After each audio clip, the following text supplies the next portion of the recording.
A rebelião de escravos liderada por Espartaco despertou a revolta dos pobres, mas o dinheiro continuou a reinar e a força mais destrutiva em Roma era a ambição crescente dos políticos.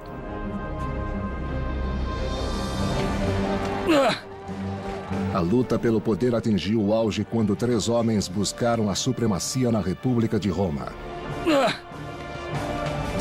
Só um deles foi vitorioso e obteve honra e riquezas. Seu nome passou à história como o arquétipo da ambição desenfreada e da tirania. Júlio César. Roma, ascensão e queda de um império. Júlio César.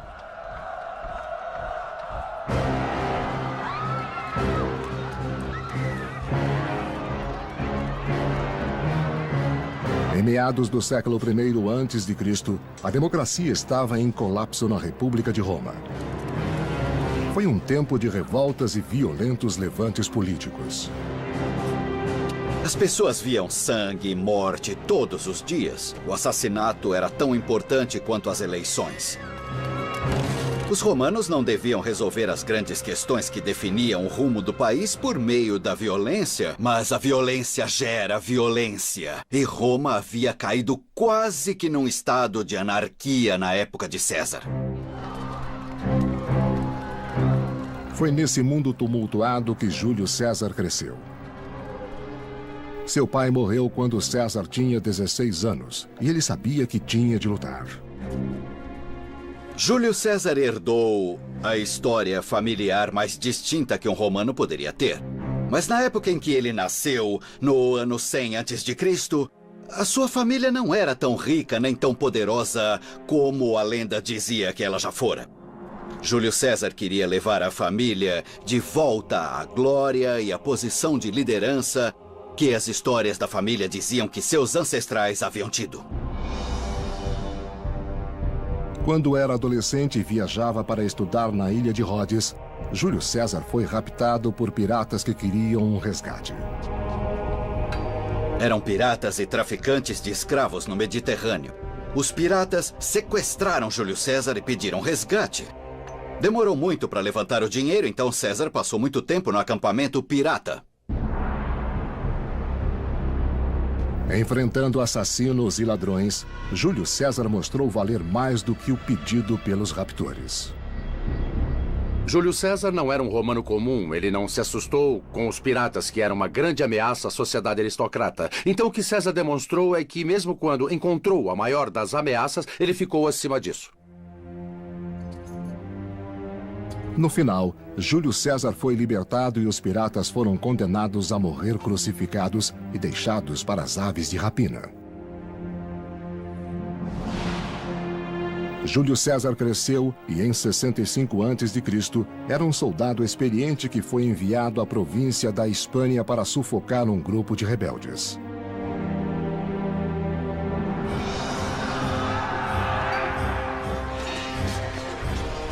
Foi então que ele demonstrou a liderança dinâmica e o carisma que marcariam sua vida. Júlio César interagiu com pessoas de todos os níveis da sociedade. Ele podia ser amigável com os soldados comuns porque mostrou que tinha tanta coragem, tanto arrojo e tanta energia quanto eles. Foi aí que teve início a reputação militar de Júlio César. Se um membro da elite mostrasse coragem, clareza mental e capacidade no campo de batalha, isso iria se traduzir em poder político em Roma.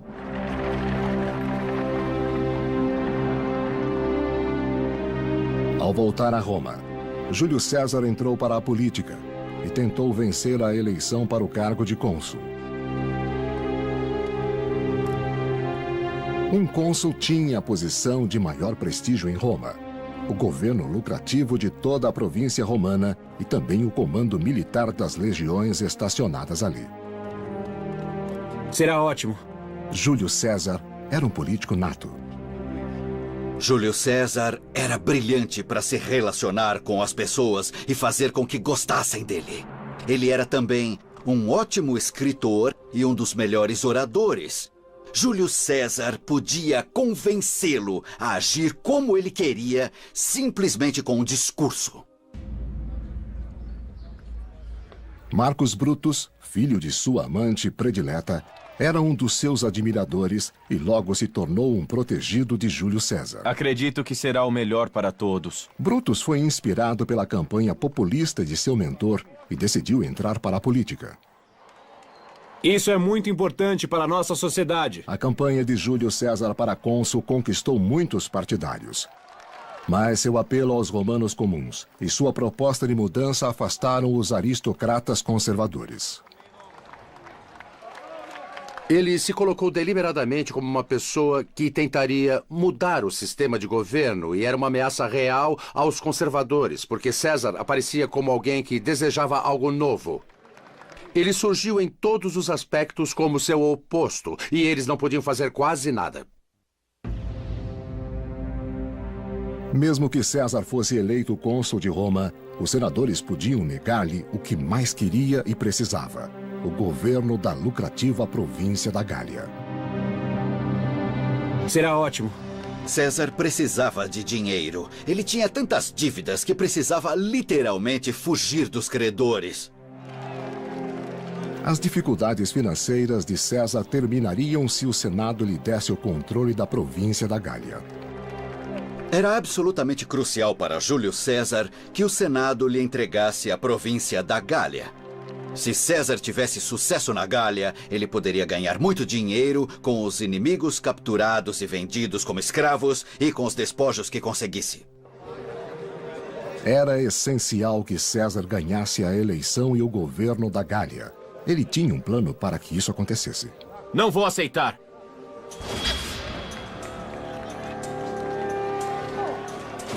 Na arena da política romana, não se podia lutar sozinho. César uniu-se a dois homens poderosos.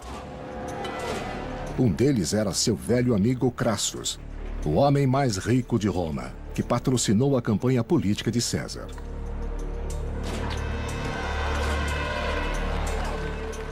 O outro era o general Gnaeus Pompeius Magnus, mais conhecido como Pompeu, o Grande.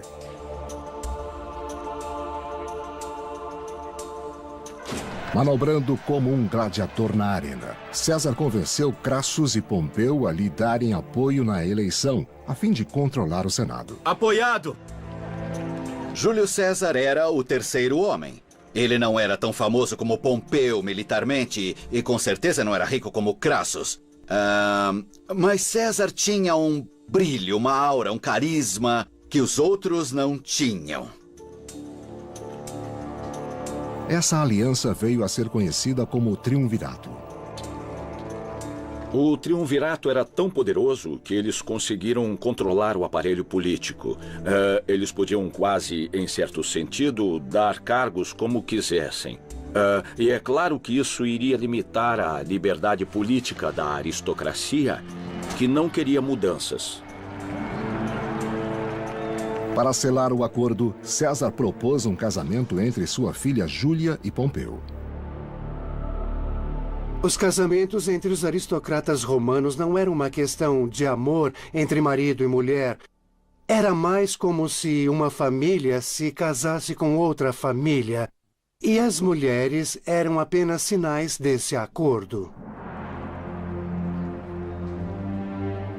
Com seu poder político conjunto, Crassus e Pompeu manipularam o sistema. César venceu a eleição para cônsul e os dois obtiveram poder para conceder terras e isenções fiscais. Como retribuição a César, eles lhe deram uma tarefa magnífica: um mandato de 5 anos como governador de 2 províncias na Gália. E, além delas, um continente inteiro para conquistar. César foi para o norte em busca de glória e ouro. Gália, 59 a.C. Ao mesmo tempo, em curso de colisão com o exército de César, uma horda de bárbaros vinha para o sul, preparando-se para invadir o território romano. Os helvécios eram 300 mil pessoas que buscavam novas terras para colonizar à força se preciso. Por motivos desconhecidos, talvez ambientais, talvez por causa de guerras, os bárbaros do norte estavam indo para o sul, com todas as posses, homens, mulheres e crianças. Júlio César não permitiria isso. Nas margens do Ródano, os romanos construíram uma muralha com 30 quilômetros de comprimento. Sem poder atravessar, os helvécios tinham de ir para as terras da tribo Aeduí, além da fronteira do Império. Mas isso era um problema.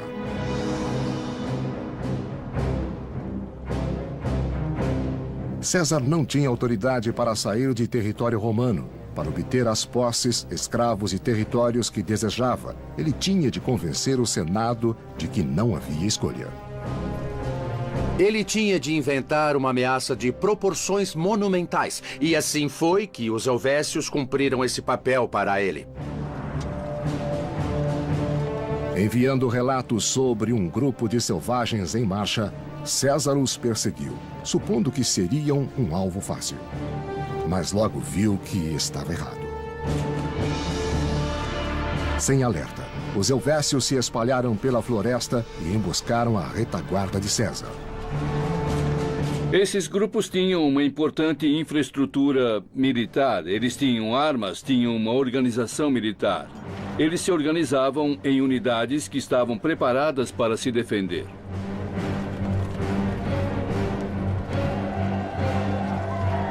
Apesar do caos momentâneo, César obteve uma posição superior para a batalha e organizou suas tropas.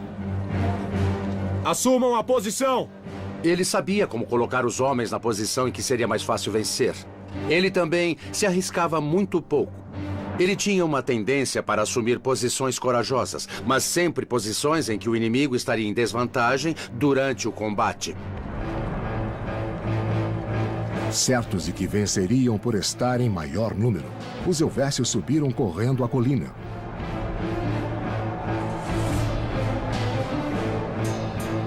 O próprio César descreveu a batalha. De nossa posição vantajosa, os soldados romperam a falange inimiga. Com uma simples lança, meus homens conseguiram superar os escudos gauleses. Então usamos as espadas e atacamos.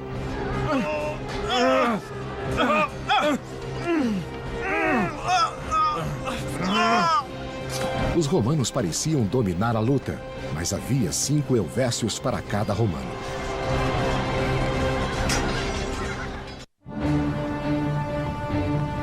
Em 58 a.C., uma tribo bárbara, os helvécios, atacou os romanos, emboscando a retaguarda e forçando César a lutar.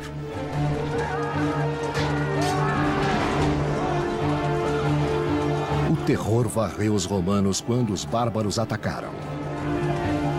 Eles eram mais altos que os romanos, gritavam a plenos pulmões, prontos para atacar em massa, aparentemente num frenesi. O que poderia ser mais assustador que tentar lutar com alguém que você acha louco?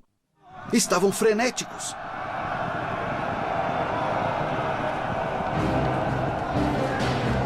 Embora fossem minoria, os romanos conseguiram uma posição superior. Quando a batalha virou em seu favor, eles mataram os helvécios como se quisessem varrê-los da face da terra. O genocídio era provavelmente aceitável nesse ponto e até preferível porque realmente não queriam muitos, possivelmente 200, 300, 400 ou 500 mil alemães na Itália, depois da revolta de Espartaco, depois de virem o que as populações escravas em massa poderiam fazer à Itália. Era melhor simplesmente exterminá-los.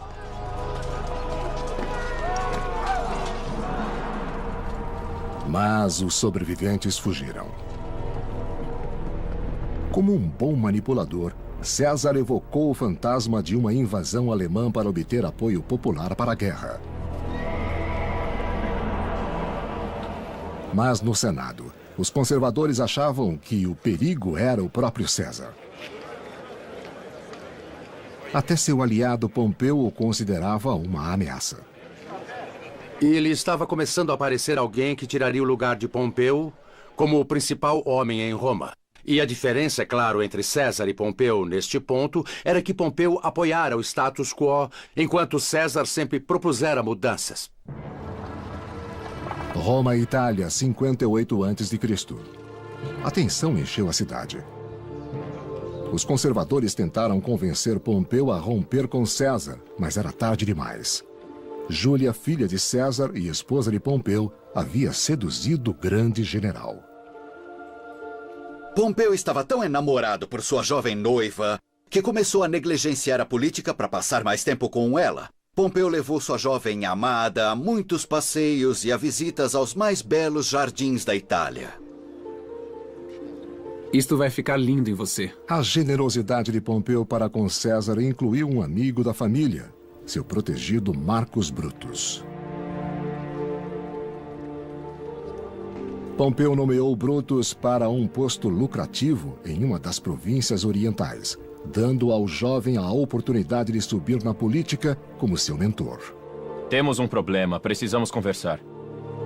Com Pompeu protegendo seus interesses em Roma, César voltou sua atenção para os boatos de invasão no reino galeu de Aeduí.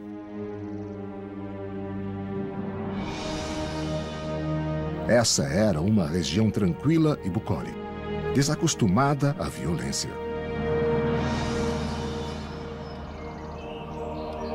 A maioria das pessoas não estava envolvida em atividades militares.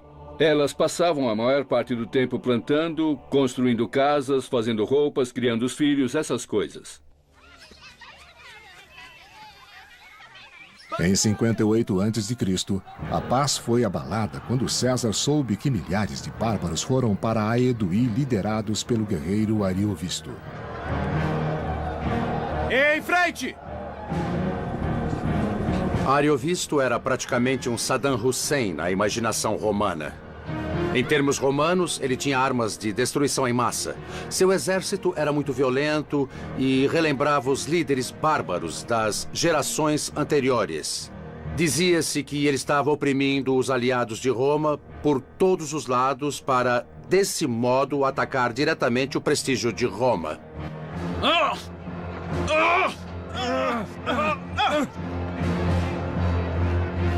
Para César, essa agressão não podia ser tolerada.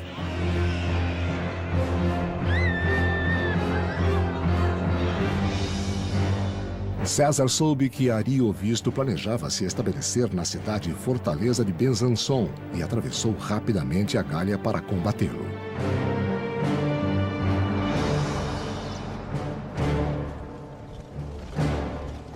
O famoso historiador Plutarco escreveu: o exército clamava pela luta enquanto seguia César ao acampamento a 30 quilômetros do inimigo.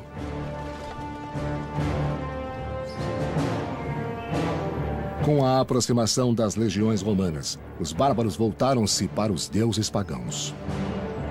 O exército alemão de Ariovisto, como todos os exércitos antigos, tinha sacerdotes e xamãs. Neste caso, eram mulheres que tinham a capacidade de comunicação com os deuses. Quando chegava a hora da batalha, todos os sacerdotes, videntes e adivinhos eram chamados. Os deuses dizem que não é auspicioso lutar agora. Armas, água, movimento das estrelas. Tudo continha mensagens dos deuses. Com seus instrumentos, os adivinhos disseram que Ariovisto não venceria se lutasse antes da lua nova. Ele não devia se mover antes disso. O resultado da batalha dependia disso e César recebeu essa informação.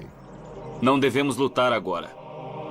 Os povos antigos levavam muito a sério essas mensagens dos deuses, mesmo que não as entendessem.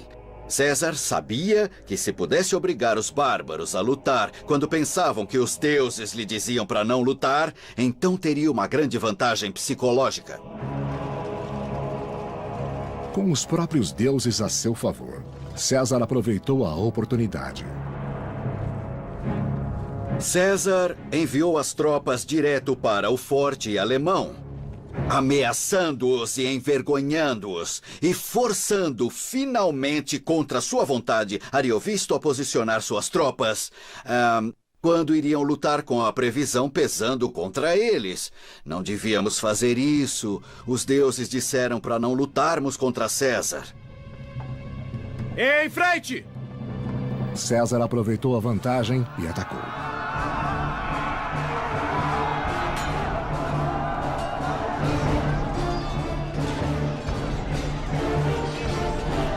César não tinha escrúpulos por matar muitas pessoas. Na batalha contra Ariovisto, ele afirmou ter matado 80.000 alemães, inclusive 2 esposas e uma filha de Ariovisto. A outra filha foi capturada.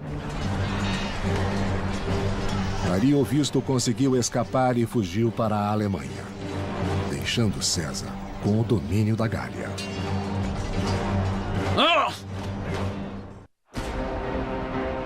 Em 58 a.C., Júlio César matou milhares de guerreiros alemães, cujo líder, Ariovisto, fugiu em desonra, liberando a Gália do domínio alemão.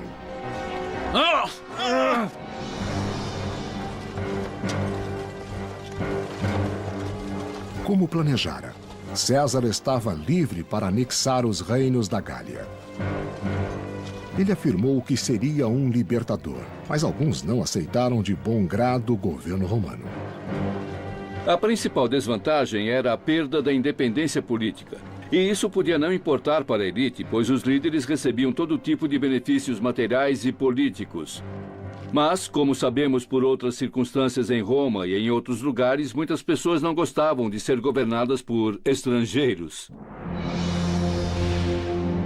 Nos 3 anos seguintes, César deixou cair a máscara. Ele não só conquistou as tribos gaulesas, ao norte e ao oeste, mas também cruzou o Reno e o Canal da Mancha para invadir a Alemanha e a Inglaterra.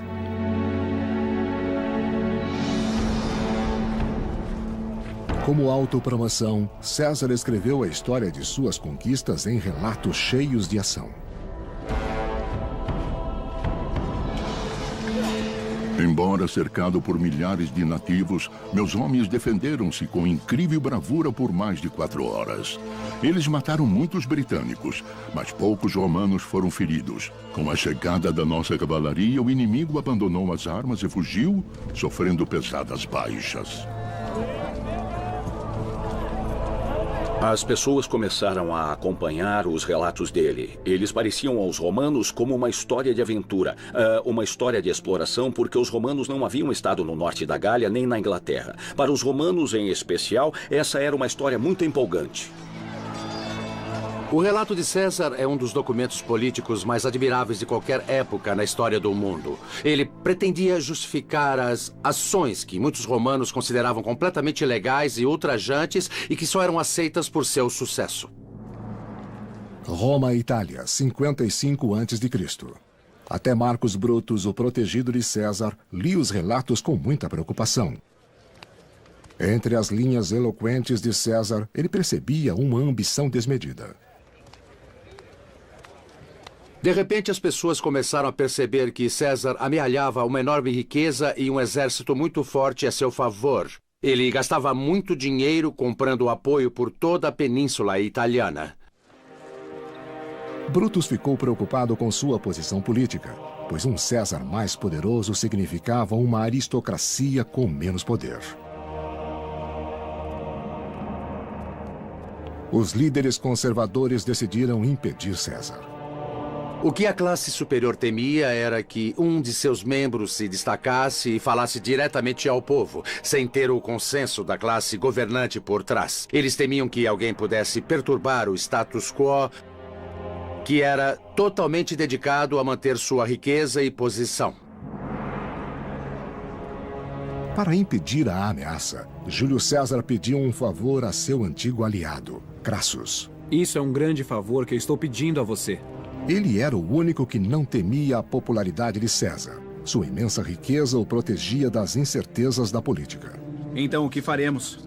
Temos um problema. Precisamos conversar. Por meio de subornos, ele bloqueou os inimigos de César e conseguiu o cargo de cônsul e um novo comando militar depois de 20 anos. Acredito que será o melhor para todos. Então faremos assim. Sonhando com a glória, Crassus rumou para o Oriente para invadir o reino da Pérsia, mas morreu em uma cilada e César perdeu seu aliado em Roma.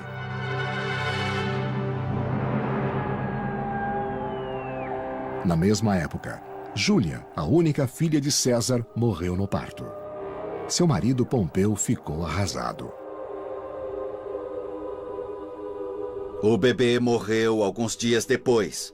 Pompeu ficou abalado e a perda de sua amada e do filho com a sua jovem esposa destruiu sua aliança com César. Então as emoções o dominaram e Pompeu rompeu com César. O triunvirato estava acabado. Pompeu e César eram inimigos. Tudo estava pronto para o último embate.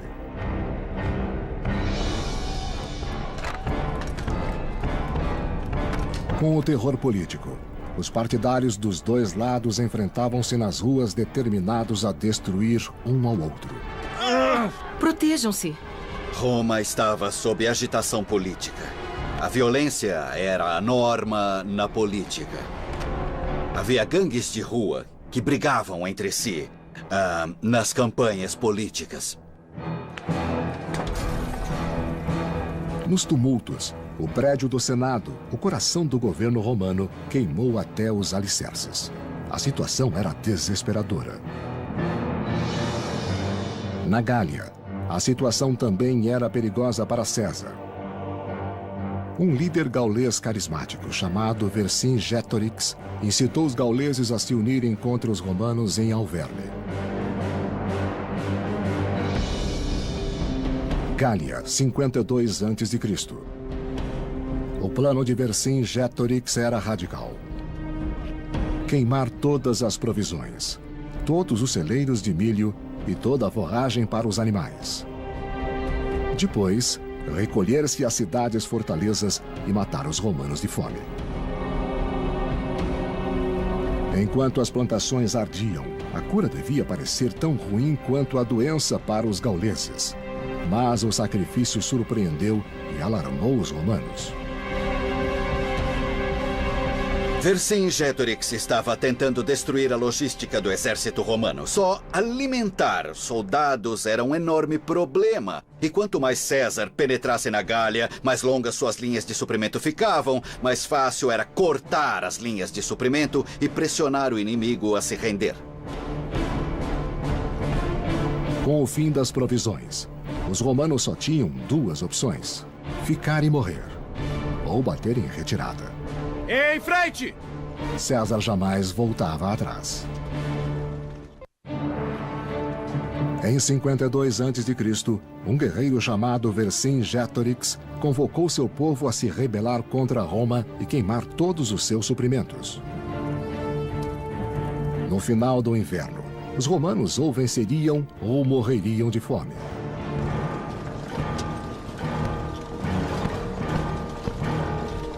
No início da primavera, César reuniu seus homens e atacou Vercingetorix e seu povo.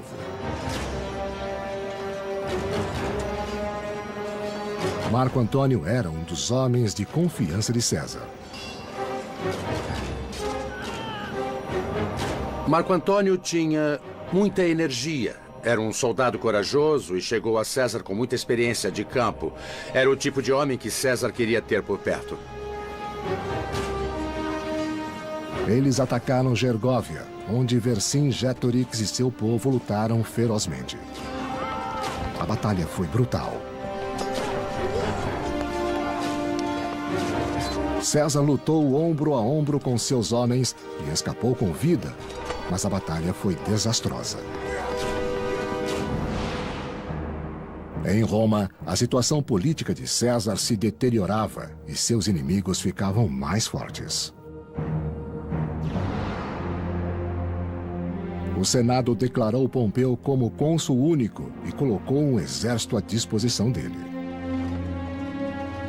Depois, para piorar as coisas, Pompeu recusou uma oferta de casamento na família de César. E preferiu casar-se com uma jovem viúva chamada Cornélia, filha do senador Metelo Cipião. Pompeu talvez quisesse abalar o prestígio que César tinha. Pompeu, nessa época, estava há anos vivendo de sua fama. Ele ficava em Roma bastante tempo e, assim, provavelmente queria aumentar sua força na situação contra César. Ele fez isso por meio de alianças políticas com a aristocracia. Desejo muita felicidade a você. Pompeu conseguiu que o Senado nomeasse seu sogro como segundo cônsul. Então faremos assim. Com esta última traição, Pompeu afastou-se de César e os conservadores ganharam um aliado. A situação era difícil para César.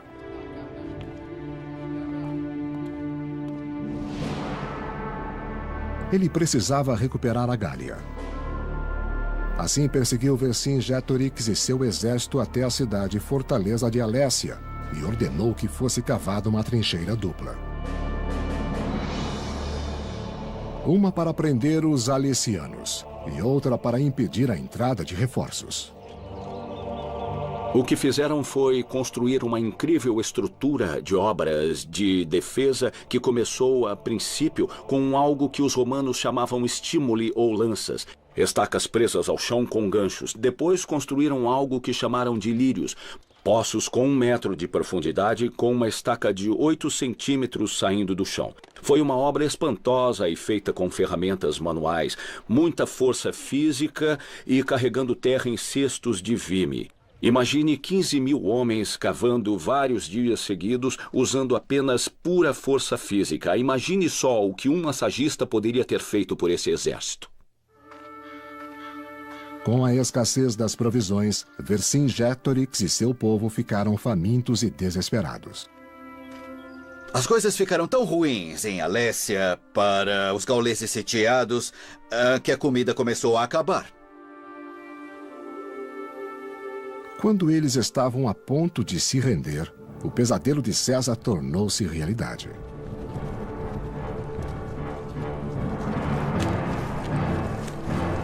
Toda a Gália rebelou-se para defender os alesianos. 200.000 guerreiros bárbaros marcharam contra os romanos. Os gauleses eram uma força relativamente bem organizada. Eles podiam convocar muitas pessoas e faziam isso bem rapidamente. Nós vemos isso no cerco de Alésia, em que o sitiador César acabou por ser sitiado. Com a chegada de reforços, Vercingetorix saiu dos portões da cidade. Os romanos estavam cercados. Os bárbaros queriam um massacre. A Batalha de Alésia foi o maior desafio de César em 10 anos de grandes desafios militares. Pois, para derrotar o inimigo, César tinha de lutar no front e na retaguarda. Só soldados experientes podiam aguentar tal ataque. Era preciso estar psicologicamente preparado para confrontar o inimigo perto o bastante para levá-lo à morte com uma espada de 60 centímetros. Era preciso entrar na zona de morte que ficava literalmente ao alcance do braço e onde era fácil matar ou morrer. Em seu relato sobre as guerras gaulesas, César descreveu a batalha. Nem defesas, nem trincheiras podiam impedir o furioso ataque gaulês. Eu sabia que era hora de uma ação decisiva. Ele tinha muita lucidez a ponto de, às vezes, quando os homens perdiam a coragem, pegá-los pelo pescoço e fazê-los voltar à batalha. Então, ele tinha uma grande persistência em meio ao perigo. De repente, os gauleses viram cavalaria na retaguarda e reforços no fronte. Eles se dispersaram, mas nós os perseguimos. O sonho de independência gaulesa morreu em 52 a.C., nos campos de Alésia. Vercingetorix rendeu-se a César e o norte da Europa foi conquistado pelo Império. As campanhas de César foram importantes porque levaram o Império Romano do Mediterrâneo para a Gália Central, a Gália do Norte, para a Alemanha e para a Inglaterra. Assim, o norte da Europa passou a ser incluído no Império Romano. E a longo prazo, isso teve muitas consequências importantes. César estava ampliando o Império Romano além do mundo mediterrâneo. Depois da vitória, César podia voltar a Roma, sobrepujando os nobres e até Pompeu. Roma, Itália, 49 a.C. Depois de quase 10 anos de grandes sucessos militares na Gália, César queria voltar a Roma para receber as recompensas, para ser reconhecido por todos como grande líder de Roma, mas seus rivais têm medo e ódio, pois ele os ofuscou. Isso não é possível. Em 49 a.C., os aristocratas insistiram que César liberasse o exército e voltasse a Roma, mas César resistiu. César sabia que se liberasse o exército e voltasse a Roma, ele seria assassinado pelos rivais que odiavam seu sucesso e sabiam que César não seria silenciado porque era muito popular. Então, a vida de César estava literalmente em jogo. Não tem outro jeito. Temos que impedi-lo, mas o que poderemos fazer? César e seus inimigos previam um embate que não podia ser evitado. Em 50 a.C., Júlio César não tinha rival em Roma. O Senado temia que ficasse poderoso demais e queria que renunciasse ao comando. Furioso, César levou o exército para o sul planejando invadir Roma.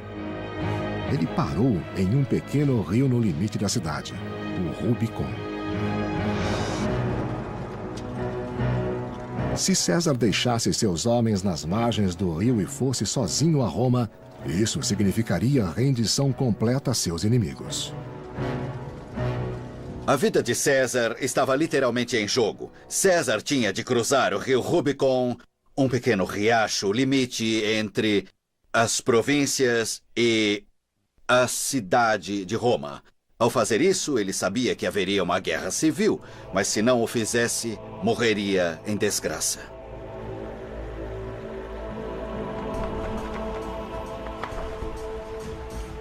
Um lado da luta pelo poder era liderado por César, cujo exército acreditava nele com dedicação inabalável e absoluta.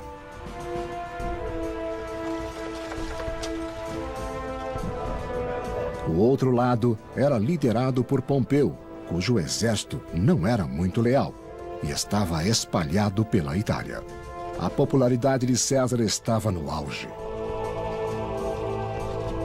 A população da Itália tratou César como um deus, e mais soldados juntaram-se ao exército de César. Não havia oposição. Aqueles que o temiam fugiam como uma onda para Roma. E a cidade se tornou um cenário de tumulto e pânico. O povo de Roma, que amava César, festejava nas ruas, pois mal podiam esperar por sua volta. Pompeu reuniu o Senado romano e fugiu para a Grécia, onde tinha muito apoio. Isso lhe deu um tempo valioso.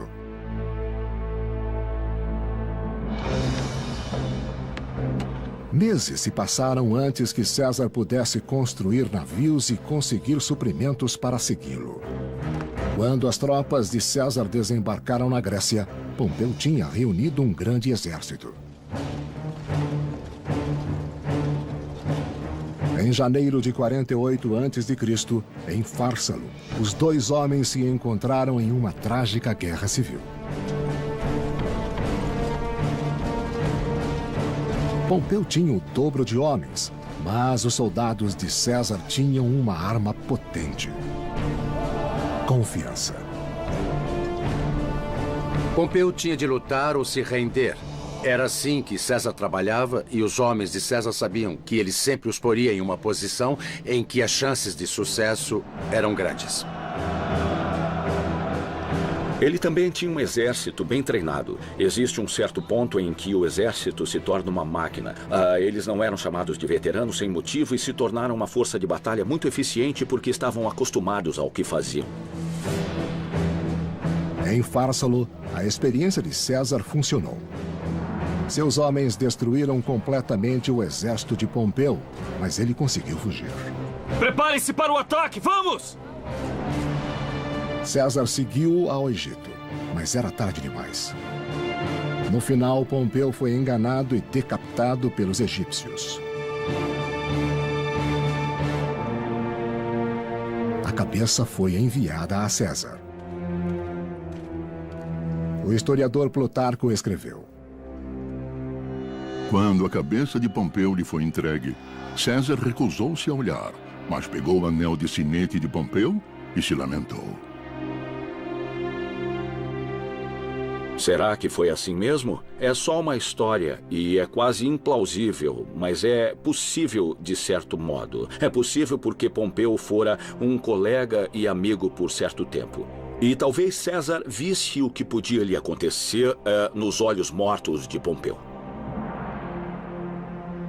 Em 46 a.C., com os rivais fora do caminho, César tinha o poder total que sempre desejara. Roma lhe pertencia.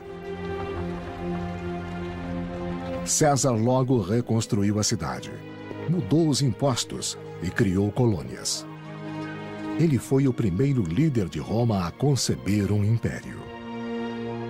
César transformou-se no novo Estado. César substituiu a República.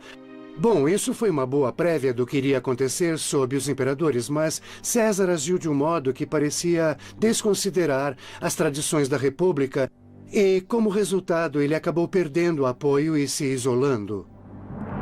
Roma e Itália, 44 a.C.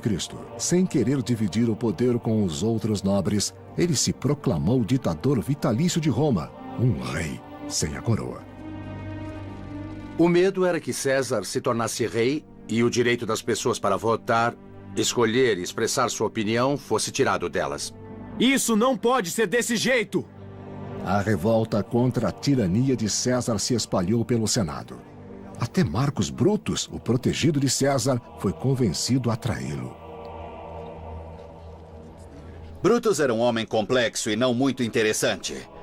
César o tornara um companheiro próximo e promoveu a carreira de Brutus. Mas eu acho que Brutus não tolerava ser o segundo homem de César e tinha a ideia romântica de ser o defensor da liberdade romana ao liderar a conspiração contra César. Finalmente, em 44 a.C., em nome da liberdade, 44 conspiradores decidiram agir, liderados por Brutus. Suetônio escreveu: 43 homens armados foram ao palácio de César. Ele não soltou um gemido após o primeiro golpe. Mas alguns dizem que ao ver Marcus Brutus que iria desferir um golpe, ele murmurou em grego: "Até tu, Brutus." Muitos eram seus amigos, alguns há muito tempo. Alguns talvez pensassem que César destruíra a maior tradição de república, a de que nenhum homem podia ser o líder de Roma. E certamente havia despeito e inveja e outras paixões humanas e talvez algumas ideias de que era isso que a liberdade precisava. Acredito que será o melhor para todos. A morte de César não trouxe o renascimento da República. Apenas mais violência e, finalmente, o Império.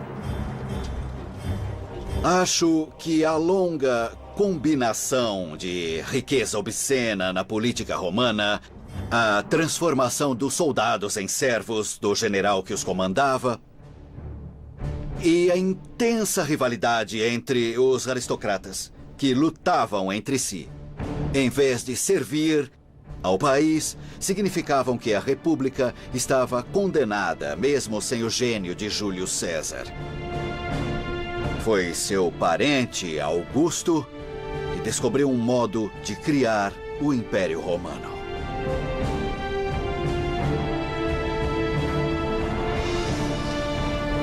Era dos Imperadores começa com conquistas sangrentas, repressão brutal e guerras infindáveis.